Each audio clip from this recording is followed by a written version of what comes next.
Hi, dear teachers. Ito na yung ating cure.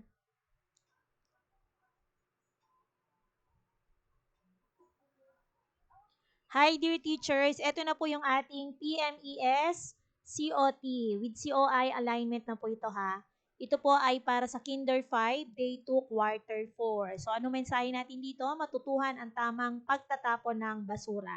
So, dito sa Day 1, sa Day 2, 3, almost the same din yung lesson, no? Kaya sa day 2, na-touch ko na rin halos yung day 3 na lesson.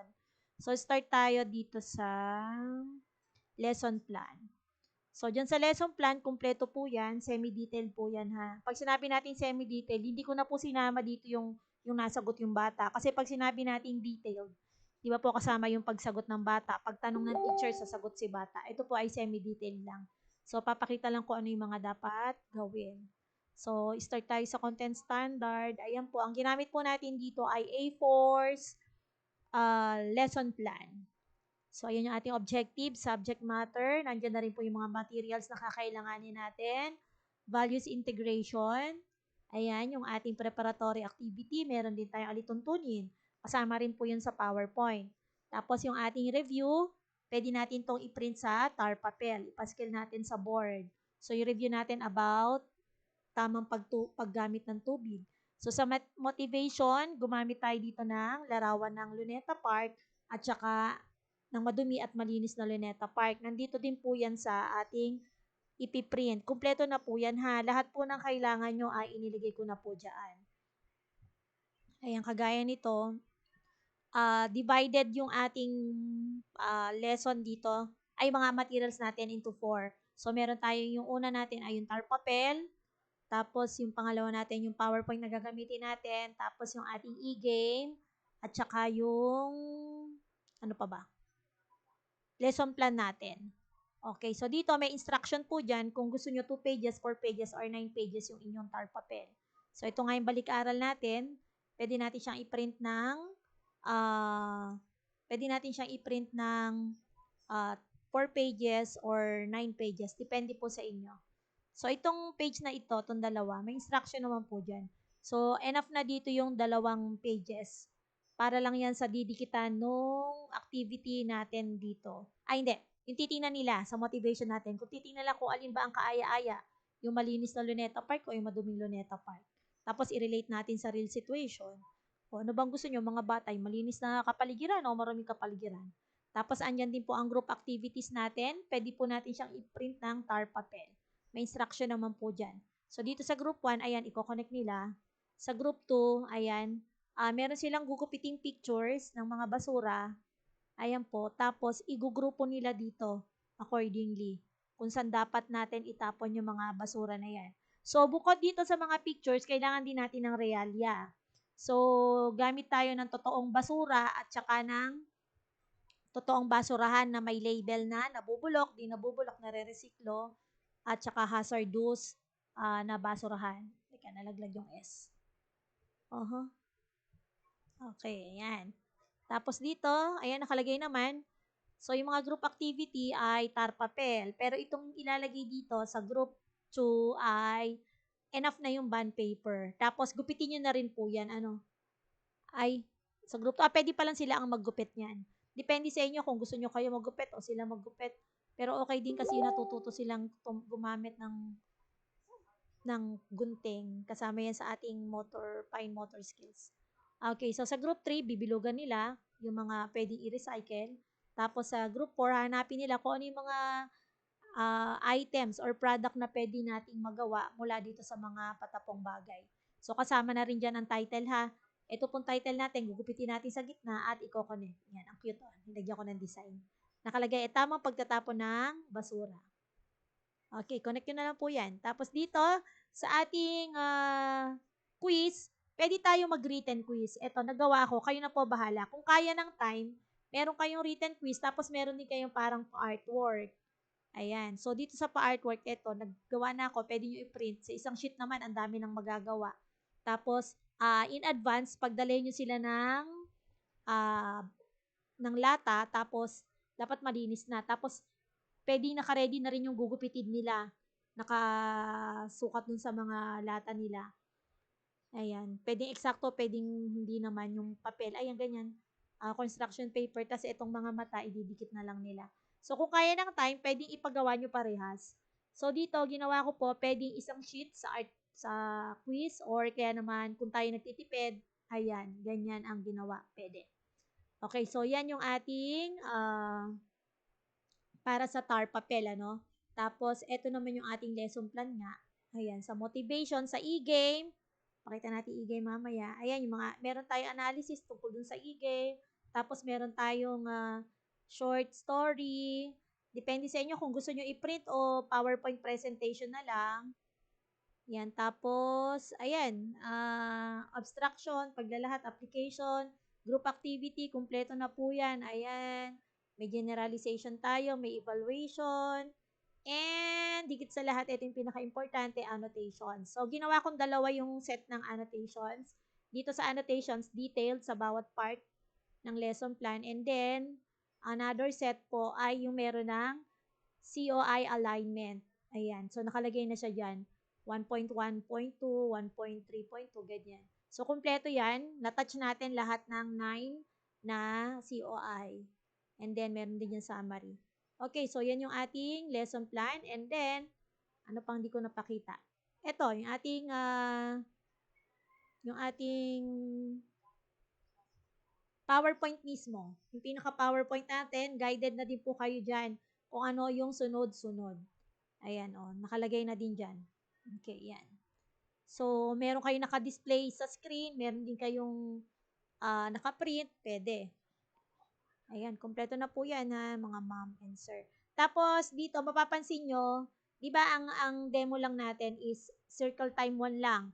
It's either circle time 1 or circle time 2. Dito po, I focused on circle time 1. Pero nilagay ko na rin po yung all part ng lesson for the day. Ayan, so, yan na yung lead lesson nyo. Okay, so yan po yung ating PowerPoint. And then, ito naman po yung ating e-game. Yan, pakita ko po kung paano gagamitin ha. Kasi iba yung nalilito daw sila. Madali lang po. Ayan. Hello everyone, let's play a game about waste segregation. Ayan, may arrow yan. Next lang natin. So, it will proceed on slide 2. How to play. Panuto, tulungan natin ang mga batang ito na mailagay nila sa tamang lagayan ang mga basura na nakakalat sa palaruan. Saan kaya nila dapat itapon ang bawat basura na nasa parke? So, mapansin nyo, ito, nirelate natin sa sa real world, no? Para alam nila yung dapat nila talagang gawin kapag nandyan sila sa ganyang sitwasyon.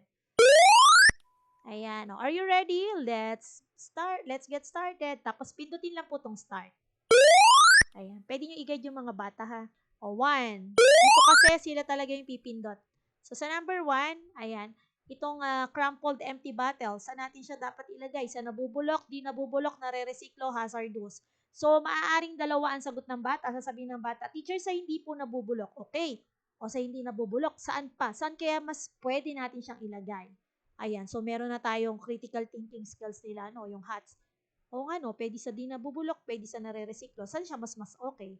Eh di sa nare-resiklo.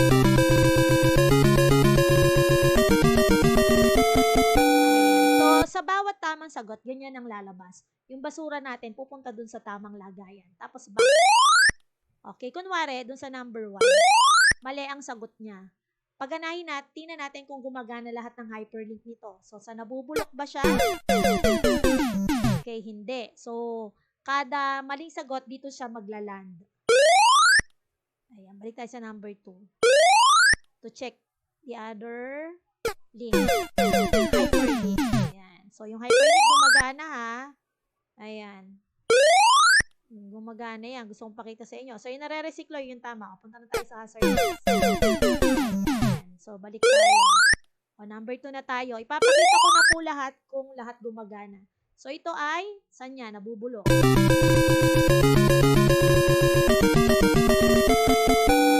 Balik tayo. Tingnan natin kung gagana ang iba pang hyperlink sa number 2. Ayan, para kitang-kita nyo. So, di nabubulok.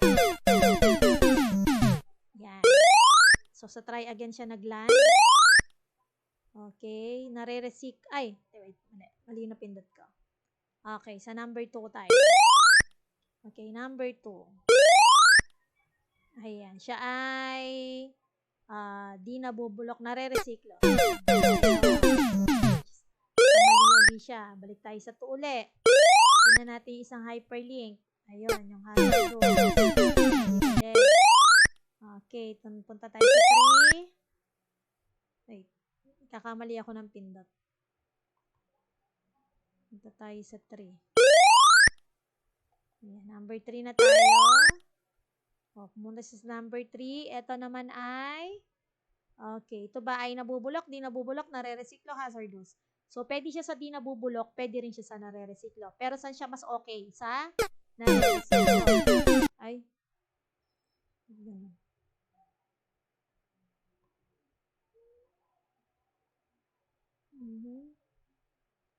Number 3.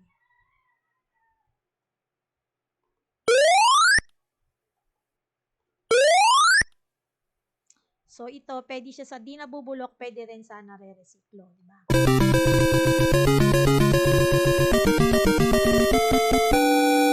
so, balik tayo sa number 3. Ayan. So, ito ba ay nabubulok? Hindi. Okay, tingnan natin iba pang hyperlink. Number 3. Okay, tingnan natin sa nare-resiklo. Okay. So, ayusin ko tong nare-resiklo. Pwede din siya kasi sa nare-resiklo. Okay, number, ano yan? Number 3.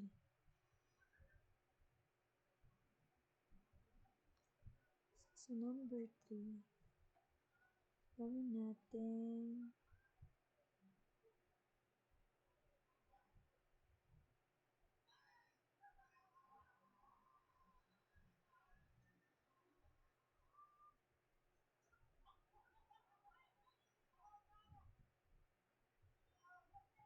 Sa number.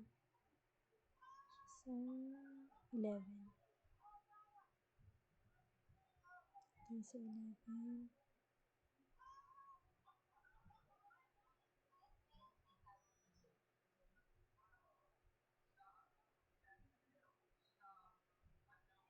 Ayan. So, dalawa na pwede niyang sagot. Okay, let's go back to number 3. Pwede kasing dalawa ang sagot. Okay, number 3. Ayan. So, nare-resiklo.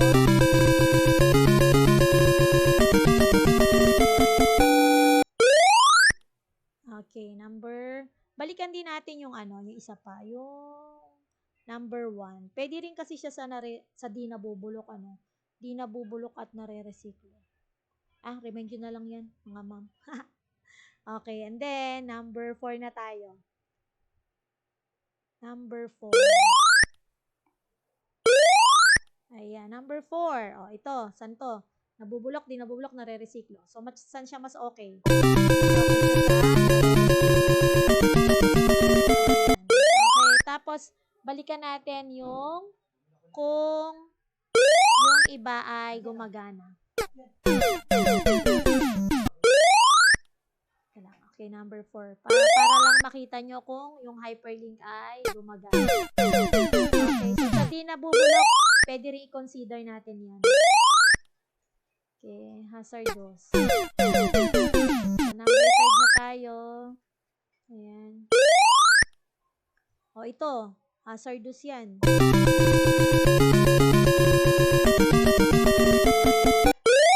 Okay, balikan natin kung gumagana lahat ng hyperlink natin. Okay, number 5. Nagdodoble kasi yung pindot ko. Dapat isa lang.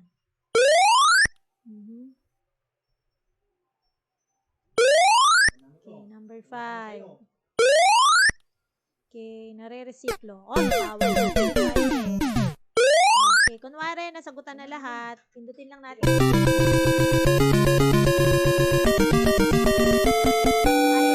Ayan na uli yung mga batang natulungan natin. Maraming salamat sa pagtulong sa amin na mailagay sa tamang basurahan ang mga basura. Yay! Malinis na ang parke!